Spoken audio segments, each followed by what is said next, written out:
Hey, what is going on, guys? It's Arya back again. In this video, we're going to take all the perks in Black Ops 4 Zombies and rank them from worst to best. Coming in at number 13, we have Death Perception. This perk is kind of useless. It basically highlights enemies behind walls, and when an enemy is approaching you off screen, you'll get these little indicators that will let you know that a zombie is coming at you from behind. I can't remember a time when this perk was ever useful. In comparison to all the other perks, this one is definitely the worst perk in Black Ops 4 Zombies. Coming in at number 12, we have Mule Kick. Mule Kick is not a good perk, partially because the guns are weak. Also, this version of Mule Kick suffers from the same problem all the other versions of Mule Kick have suffered from. When you go down, you will lose your third weapon. Now, I know that the modifier enables you to get your third weapon back on your next Mule Kick purchase, but there are so many better perks with better modifiers that you can use that it essentially makes Mule Kick useless, because you would probably use another perk modifier and you wouldn't use Mule Kick since it's useless without its modifier. Coming in at number 11, we have Stronghold.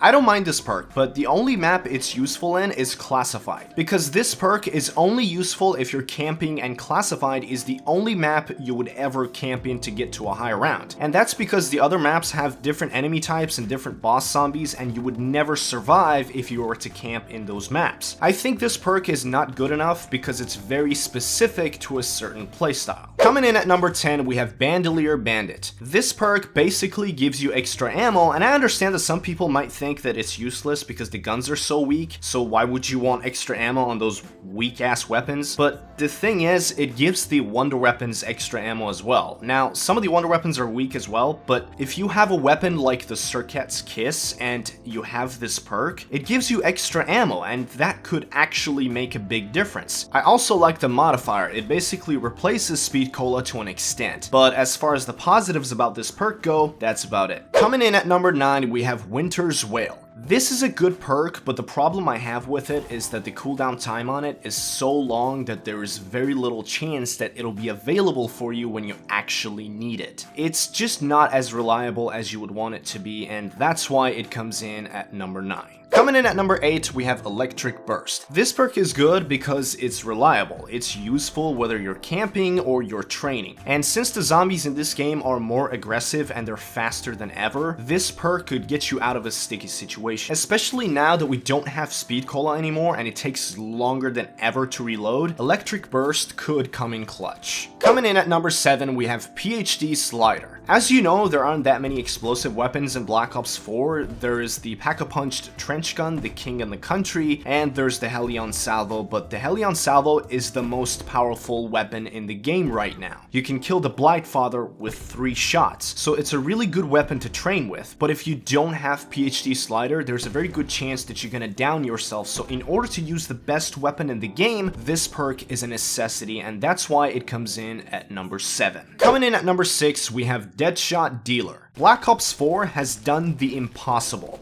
Black Ops 4 has made Deadshot a useful perk. And there are a couple of reasons why this perk in this game is a lot more useful. The way the zombies behave in this game is slightly different than Black Ops 3. In Black Ops 4, the zombies are more spread out and they don't get too close to each other, so if you're training, the horde is going to take a lot more space. They're going to be less packed in. And another difference is that if you shoot a zombie, it kind of stuns them and they stumble and move and veer a little sideways, and the combination of these changes has made getting headshots a little bit more difficult, which in turn has made Deadshot Dealer a very good perk. I think it's actually a little underrated. I think it's a lot better than everyone think it is, and that's why it comes in at number 6. Coming in at number 5, we have Time Slip. On release, this perk was pretty much the number 1 or number 2 perk, and that's because everything in this game pretty much revolves around cooldowns, and this is a perk that reduces those cooldown times. And the modifier used to be a lot better because it reduces the cooldown on elixirs as well, and it helped charge your special weapon faster. But Treyarch made the cooldown time on the classic elixirs 20 minutes instead of 3 minutes, which was the initial cooldown time on launch. With the Time Slip modifier, it's almost 18 minutes instead of 20 minutes, which is just awful. Don't get me wrong, this perk is still very good, but that change made the modifier for this perk a lot less effective, and that's why it comes in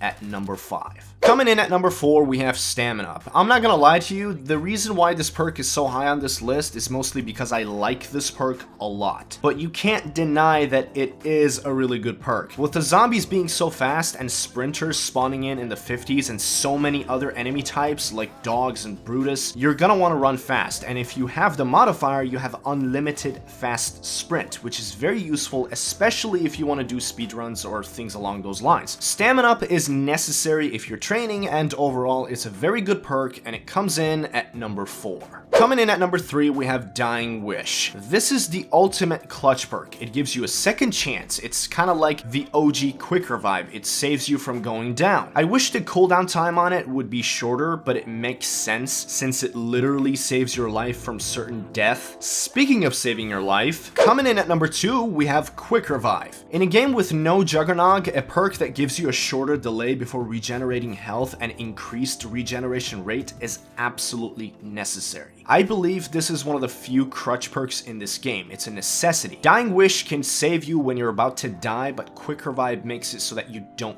get there. This perk is probably the most universally liked perk, and even if you don't like it, you'll probably use it in almost every game anyway. It's just too important to ignore, and that's why it comes in at number 2. Coming in at number 1, we have Victorious Tortoise. This perk is too good to be in this game. With this new perk system, Treyarch wanted to get rid of the crutch perks, but this is a crutch perk without a doubt. It does rely on you having the shield at all times, but once you have the shield and you have this perk and you train with your shield out, you will become 100% invincible. Most of the high ramp strategies in Black Ops 4 Zombies are possible because of this perk. I think they're gonna nerf it, I really do. I think it's too good because you can keep renewing your shield forever. Quick Revive and Dying Wish are really good perks that help you stay alive, but Victorious Tortoise makes you invincible, and that's why it comes in at number 1. That is gonna do it for today's video. Make sure to comment your own list in the comment section down below. I would love to know what you think. If you enjoyed this video, a thumbs up would be massively appreciated. Hit that subscribe button if you're new, and I will see you in the next one.